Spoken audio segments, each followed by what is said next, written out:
إن الحمد لله نحمده ونستعينه ونستغفره ونؤمن به ونتوكل عليه ونعوذ بالله من شرور أنفسنا ومن سيئات أعمالنا من يهده الله فلا مضل له ومن يضلل فلا هادي له وأشهد أن لا إله إلا الله وحده لا شريك له وأشهد أن محمدا عبده ورسوله فإن خير الحديث كتاب الله وخير الهدي هدي محمد صلى الله عليه وسلم وشر الأمور محدثاتها وكل محدثة بدعة وكل بدعة ضلالة وكل ضلالة في النار.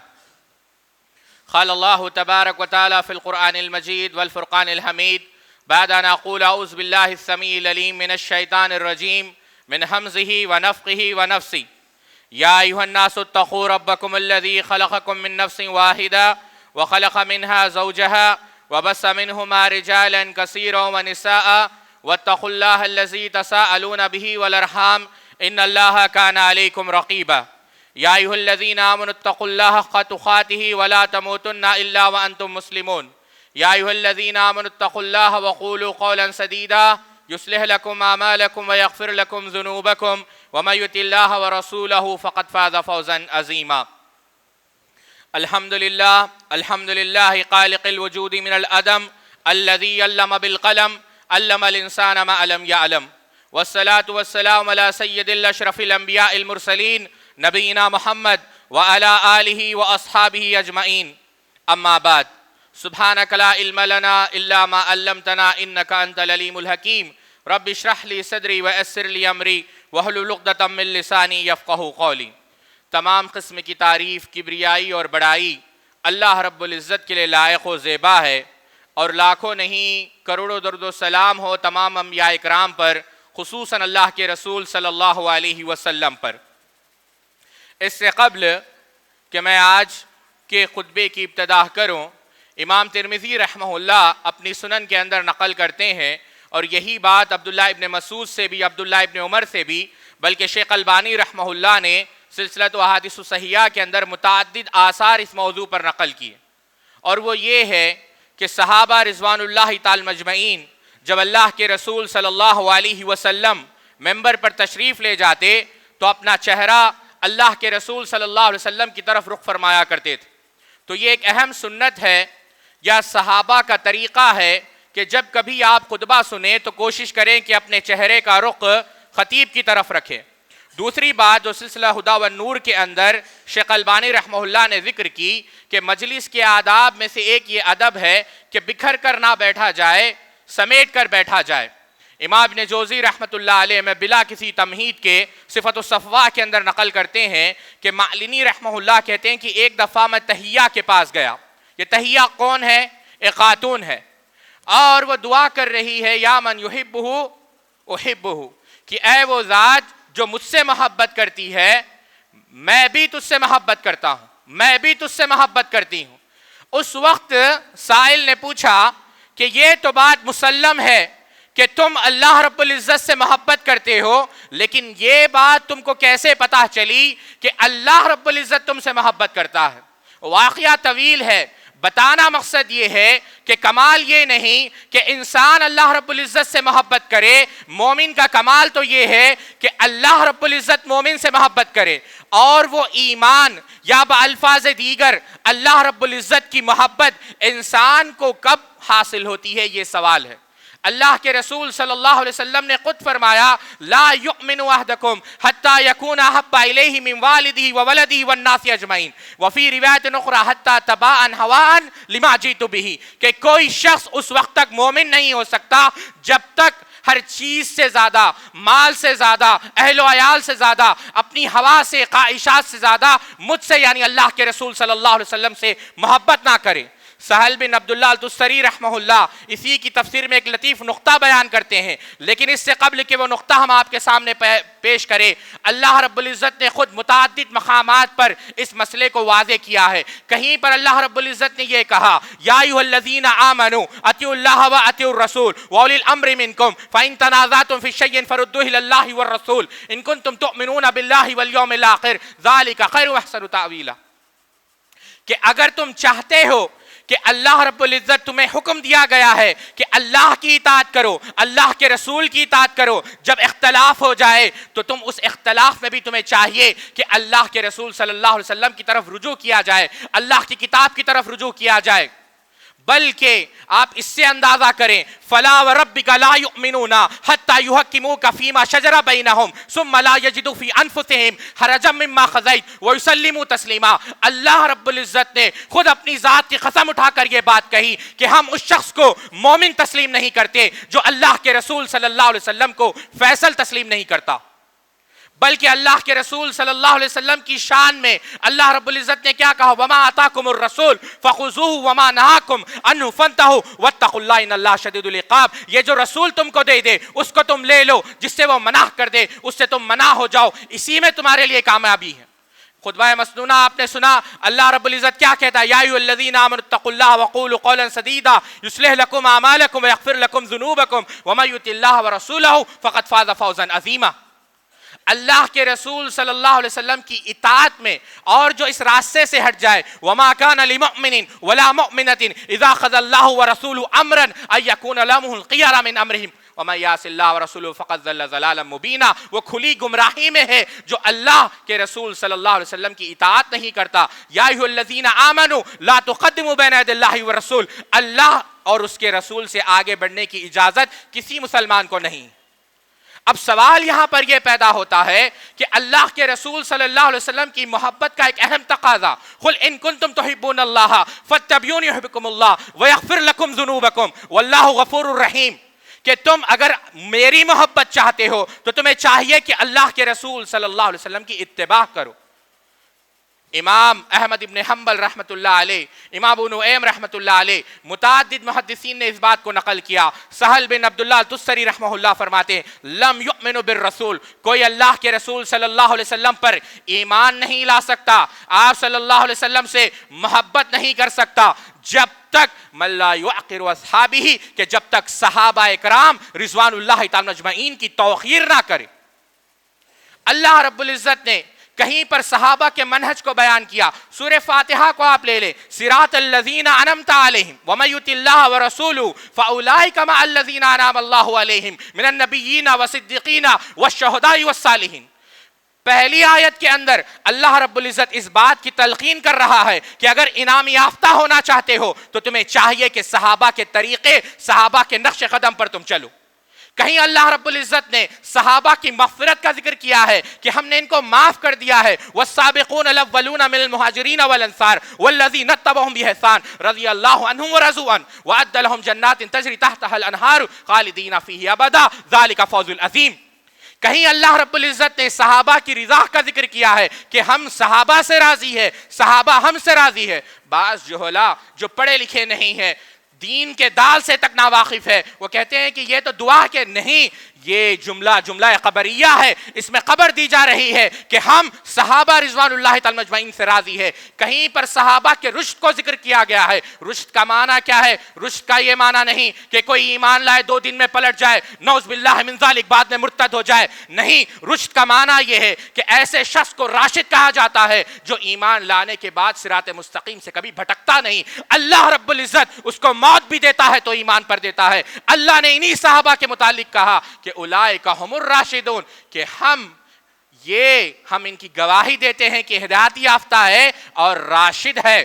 کہیں اللہ رب العزت نے صحابہ کی صداقت کا ذکر کیا، اولئک ھم الصادقون. اور ایسی صداقت ساتھیوں جو پڑھے لکھے لوگ ہیں وہ جانتے ہیں. جب آپ علم حدیث پڑھیں ائمہ جرح و تعدیل آپ کو ملیں گے، ہر راوی پر جرح کر رہے ہیں. حتیٰ کہ امام زید رحمہ اللہ کے متعلق آتا ہے کہ اپنے بھائی یحییٰ پر جرح کی. امام ابو داؤد رحمۃ اللہ علیہ پر آتا ہے کہ اپنے بیٹے عبداللہ پر جرح کی. لیکن جب ایسے قلم جن کے اندر اتنی جرت ہے، اتنی ذہانت ہے، اتنی فطانت ہے، لیکن جب صحابہ کے خلاف ترتے ہیں، جب صحابہ کی فہرست میں آتے ہیں تو قلم کو توڑ دیا جاتا ہے. کیوں؟ یہ صحابہ کی صداقت کی گواہی خود اللہ رب العزت نے عرش سے دی ہے. صحابہ کا ذکر، آپ حقانیات صحابہ کو اٹھا کر دیکھیں، کہیں اللہ رب العزت نے یہ کہا اولئک ھم المؤمنون حقا، صحابہ حق پر تھے، کہیں اللہ رب العزت نے صحابہ کی افضلیت کو بیان کیا یہ کہہ کر کنتم خیر امۃ اخرجت للناس تأمرون بالمعروف وتنہون عن المنکر وتؤمنون باللہ، یہی بات اللہ کے رسول صلی اللہ علیہ وسلم نے کہی، خیر امتی قرنی ثم الذین یلونہم ثم الذین یلونہم، بہترین زمانہ آدم سے لے کر قیامت تک علیہ الصلوۃ والسلام وہ میرا زمانہ ہے، صحابہ کا زمانہ ہے۔ کہیں اللہ رب العزت نے صحابہ کے ایمان کو ذکر کیا، فَإِنْ آمَنُوا بِمِثْلٍ مَا آمَنْتُ بِهِ فَقَدِ اهْتَدَوْا، کہ ایمان لانا ہے تو صحابہ جیسا ایمان لاؤ۔ کہیں اللہ رب العزت نے صحابہ کی کامیابی کا ذکر کیا، اولئک ھم المفلحون، یہی وہ صحابہ ہے جو کامیاب ہے۔ بدقسمتی سے آج بڑے افسوس کے ساتھ کہنا پڑتا ہے کہ اللہ رب العزت نے جو ہمیں منہج بخشا ہے، اللہ رب العزت نے جو ہمیں مسلک بخشا ہے، آپ اٹھا کر دیکھیں معاشرے کے اندر آج دو لوگ پائے جاتے ہیں، ایک وہ ہے جو صحابہ کو نہیں مانتے، جو روافض ہے، ان کا امام بھی غائب ہے اور ان کا ایمان بھی غائب ہے، اور دوسرے وہ لوگ ہیں جو صحابہ کی نہیں مانتے۔ واحد ممبر رسول سے پورے وثوق اور اعتماد سے یہ بات کہتا ہوں، اللہ رب العزت نے جس جماعت کو صحابہ کو ماننے کی بھی توفیق دی اور صحابہ کی ماننے کی بھی توفیق دی، وہ مسلک اہل حدیث ہے۔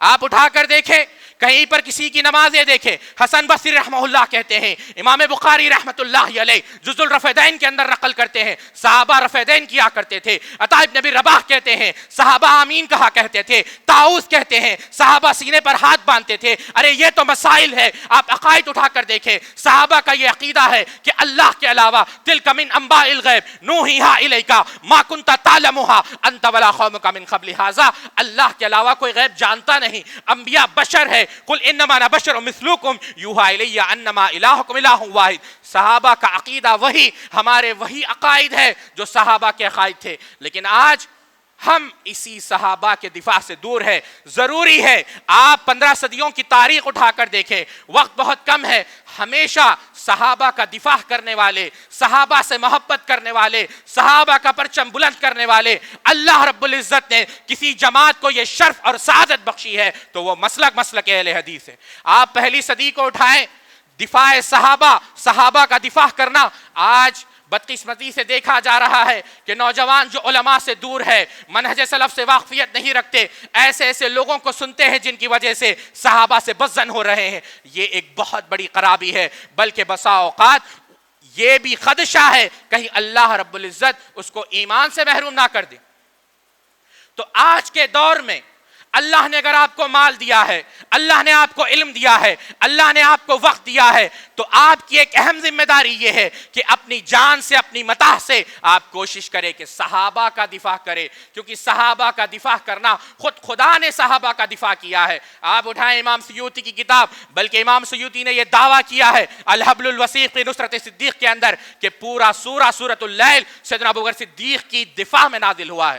جب ابو قحافہ نے سیدنا ابوبکر صدیق کے اوپر اعتراض کیا کہ یہ جو مال لٹایا ہے، غلاموں کو آزاد کیا ہے، تو آپ سوچیں سورت کیا اتری، وَسَيُجَنَّبُهَا الْأَتْقَى الَّذِي يُؤْتِي مَالَهُ يَتَزَكَّى وَمَا لِأَحَدٍ عِندَهُ مِن نِعْمَةٍ تُجْزَىٰ إِلَّا ابْتِغَاءَ وَجْهِ رَبِّهِ الْأَعْلَىٰ، کہ اللہ رب العزت نے آیت نازل کی، جبریل عرش سے نازل ہوتے کہ نہیں، جو سیدنا ابوبکر پر اعتراض کیا گیا ہے، اللہ عرش سے اعلان کر رہا ہے کہ ابوبکر نے جو مال لٹایا ہے وہ اللہ کی رضا کے لیے لٹایا ہے، اللہ کو راضی کرنے کے لیے لٹایا ہے، جنت کو حاصل کرنے کے لیے لٹایا ہے، جہنم سے بچنے کے لیے لٹایا ہے۔ خود اللہ نے صحابہ کا دفاع کیا۔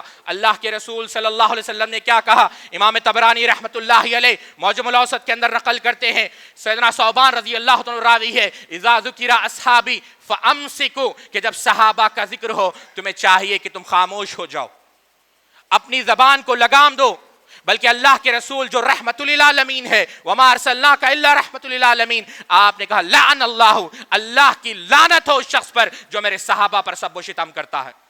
بلکہ اللہ کے رسول صلی اللہ علیہ وسلم نے قسم اٹھائی، امام احمد بن حنبل مسند کے اندر، امام بخاری اپنی صحیح کے اندر، امام مسلم اپنی صحیح کے اندر، اللہ کے رسول نے کیا کہا، والذی نفسی بیدہ، اس ذات کی قسم جس کے ہاتھ میں میری جان ہے، آپ صلی اللہ علیہ وسلم نے فرمایا لا تسبوا اصحابی، میرے صحابہ کو برا بھلا مت کہو، فلو ان احدکم انفق مثل احد ذهبا ما بلغ مد احد ولا نصیفہ، اللہ کے رسول نے کہا تم میں سے کوئی شخص اگر ایک مد یا یوں سمجھے آدھا کلو، بعض اہل علم نے کہا ہے کہ 425 گرام ہے، بعض اہل علم نے کہا ہے 540 گرام ہے، آدھا مد جو صحابہ نے دیا ہے، آدھا بلکہ اس کا بھی آدھا 250 گرام، پاؤ کلو جو نمک دیا ہے، جو کھجور دیا ہے، اگر تم احد پہاڑ جتنا سونا دے دو.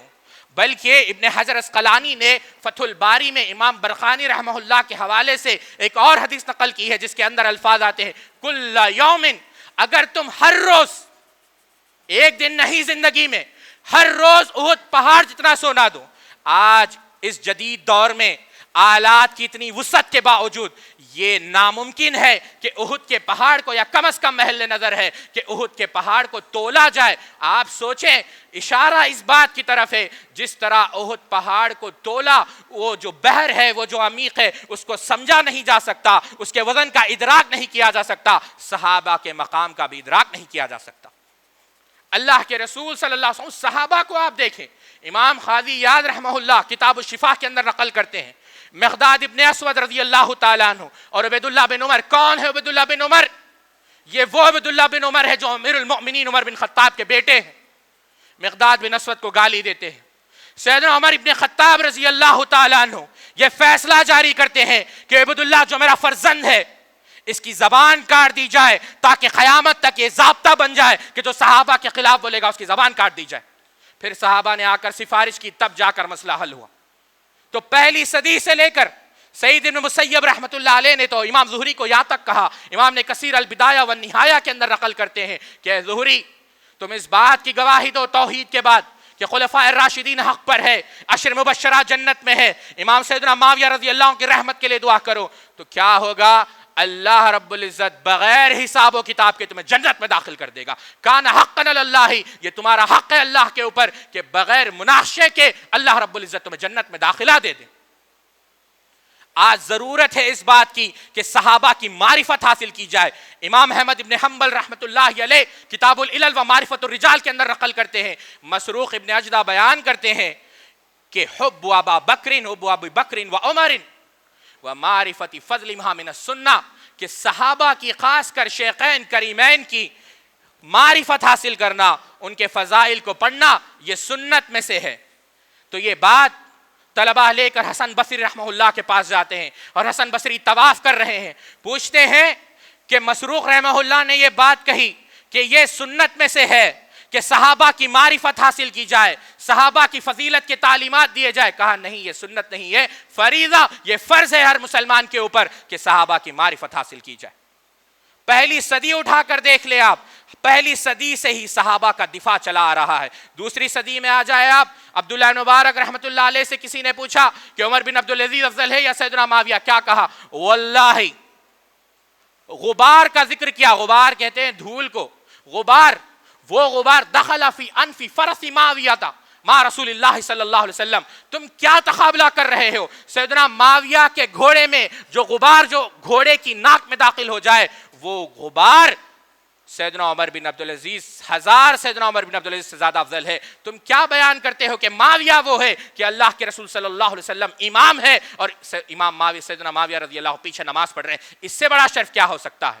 عبداللہ ابن ادریس رحمہ اللہ بیان کرتے ہیں کہ اگر کفار روم، جو روم کے کفار ہے، تمام مسلمانوں کو قیدی بنا لے، ابو بکر خلال رحمۃ اللہ علیہ کتاب السنہ میں اس کو نقل کرتے ہیں، اور کوئی مسلمان اٹھ کر ان تمام مسلمانوں کو آزاد کر دے، لیکن اگر آزاد کرنے کے بعد اس کے دل میں ذرہ برابر صحابہ کے خلاف بغض و عناد ہو، اللہ رب العزت اس کا کوئی عمل قبول کرنے والا نہیں. تیسری صدی میں آپ آ جائے، کتنے علماء ہیں، بلکہ آپ اس سے اندازہ کریں، عبداللہ ابن زبیر الحمیدی رحمۃ اللہ علیہ جو امام بخاری کے استاد ہے، اصول السنہ کے اندر ربنا اغفر لنا ولاخواننا الذین سبقونا بالایمان، اس آیت کی تفسیر میں کہتے ہیں کہ یہ آیت سورہ جو حشر کی آیت ہے کہ دیکھو اس آیت سے یہ بات پتہ چلی، اللہ رب العزت کیا کہتا ہے کہ ہمارے دل میں اہل ایمان کے لیے کوئی غل نہ ہو. پتہ یہ چلا کہ صحابہ پر ایمان لائے بغیر کوئی ایمان لا ہی نہیں سکتا، اس کا ایمان ہی مشکوک ہے جو صحابہ پر ایمان نہیں لاتا.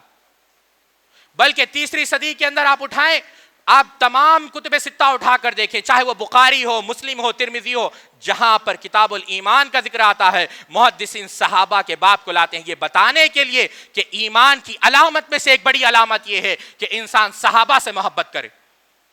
بلکہ اسی دور میں 3 صدی میں امام حمزانی رحمہ اللہ الفوائد کے اندر نقل کرتے ہیں، عمر بن سلیم جو خراسان کے امام ہیں کہتے ہیں کہ اے میرے شاگرد، تم دنیا سے خرج من الدنیا، اگر تم دنیا سے اس حالت میں جاتے ہو کہ تمہارا دل، یہ تمہارا جو قلب ہے، اگر سلامتی کے ساتھ صحابہ سے محبت کرتا ہے تو یہ تمہاری نجات کے لیے کافی۔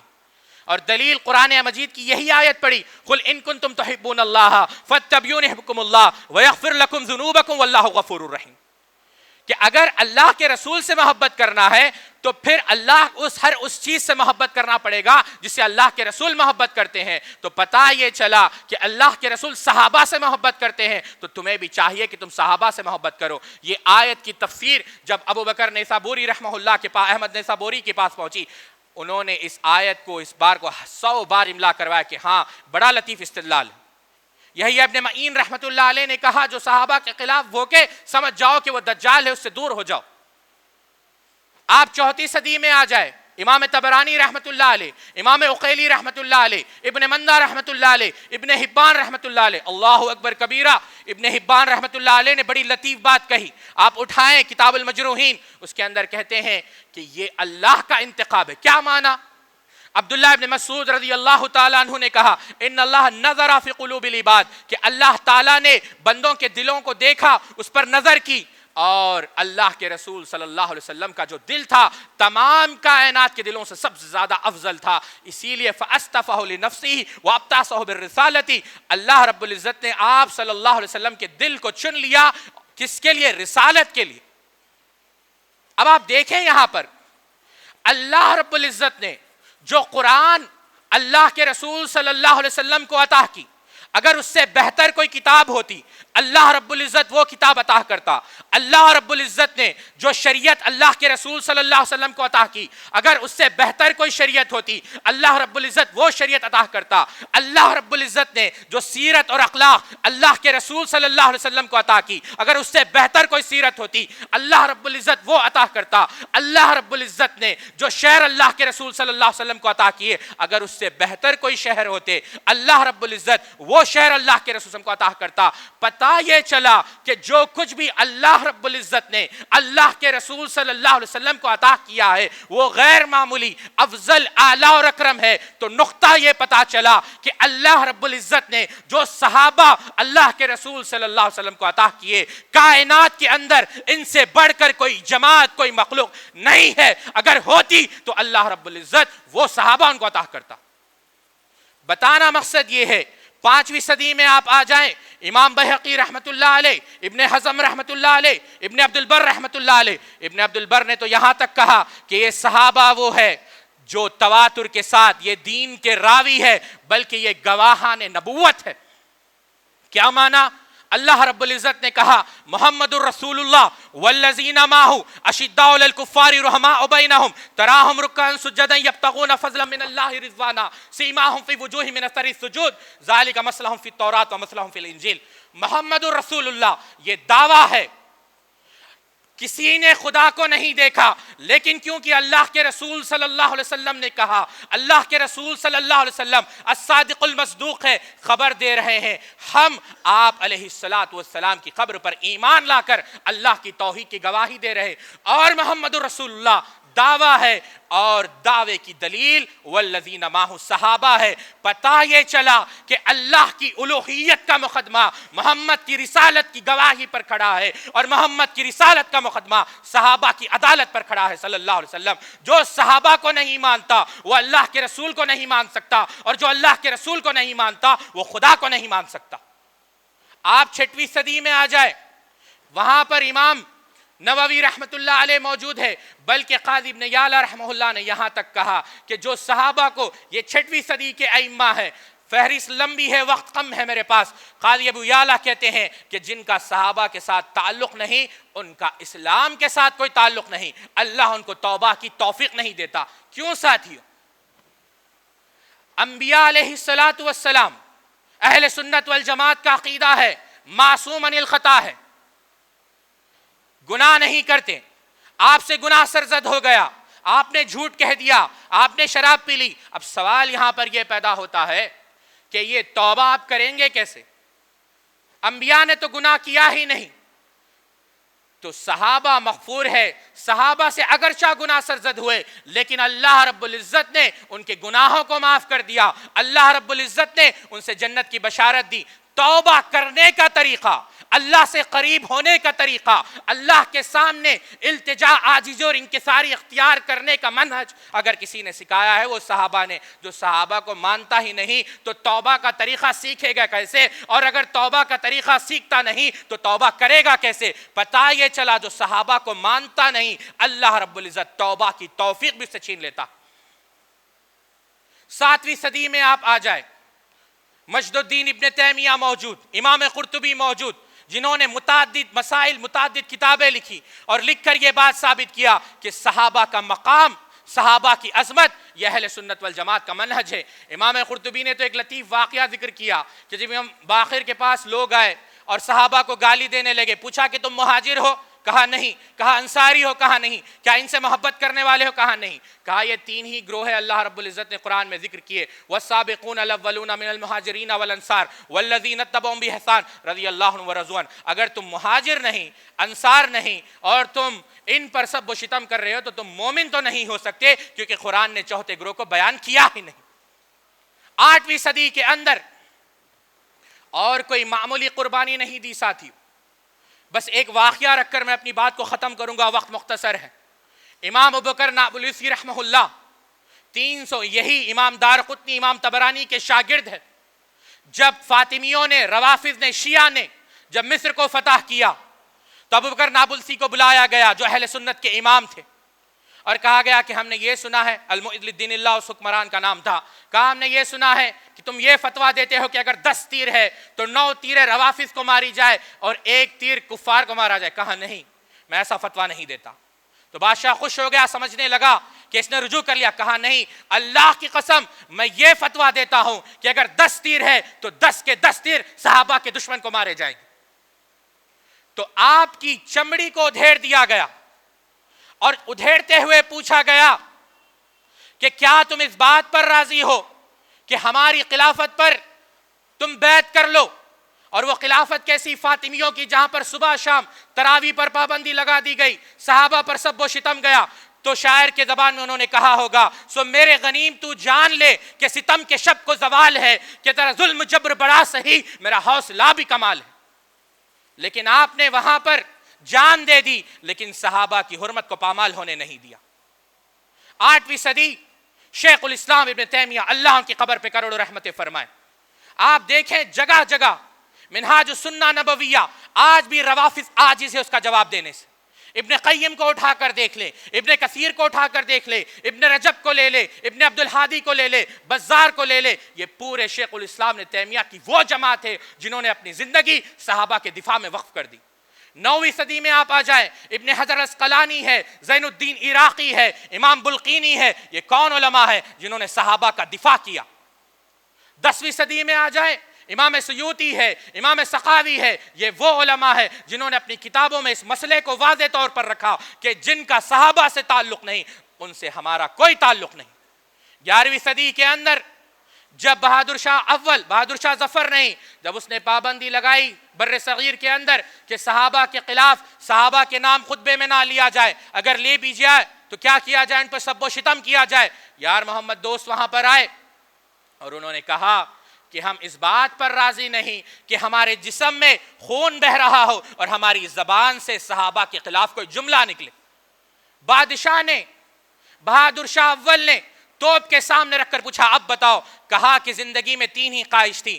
پہلی خواہش اللہ سے یہ دعا مانگی کہ یا اللہ تیری کتاب حفظ کرنے کی توفیق عطا فرما. میں اللہ نے وہ دعا کو قبول کر دیا، میں حافظ ہو گیا.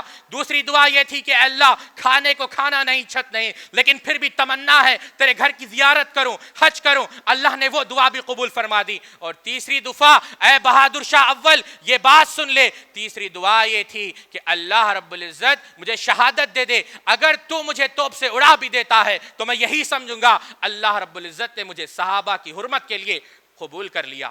فنا فی اللہ کی تہ میں بقا کا راز مضمر ہے، جسے مرنا نہیں آتا اسے جینا نہیں آتا۔ 11ویں صدی آپ اٹھا کر دیکھ لیں، 12ویں صدی میں آ جائیں، شاہ ولی اللہ محدث دہلوی رحمۃ اللہ علیہ اسی دہلی کے اندر جب روافض نے صحابہ کے خلاف بھوکنا شروع کر دیا، شاہ ولی اللہ محدث دہلوی رحمہ اللہ نے ترویل العینین فی مناقب الشیخین لکھی۔ شاہ ولی اللہ محدث دہلوی کے دور میں علامہ محمد حیات سندھی رحمہ اللہ، یمن کے امیر سنانی رحمہ اللہ، یہ کون ہے علماء اہل حدیث؟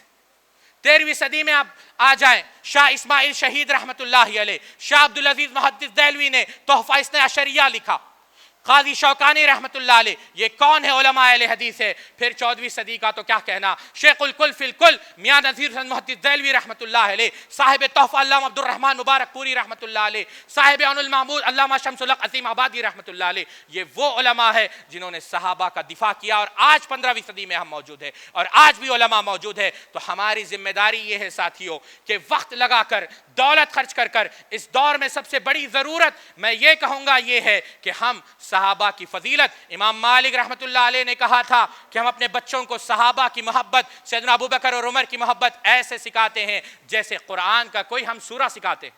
اس دور میں جب اس کی ضرورت تھی تو آج سوچیں اس پرفتن ماحول میں اس کی کتنی ضرورت ہے۔ باتیں بہت ساری ہیں لیکن وقت کم ہو چکا ہے۔ اللہ رب العزت سے دعا ہے اللہ رب العزت ہم سب کو کہنے سننے سے عمل کرنے کی توفیق عطا فرمائے۔ سبحانک اللہم و بحمدک اشہد ان لا الہ الا انت استغفرک و اتوب الیک۔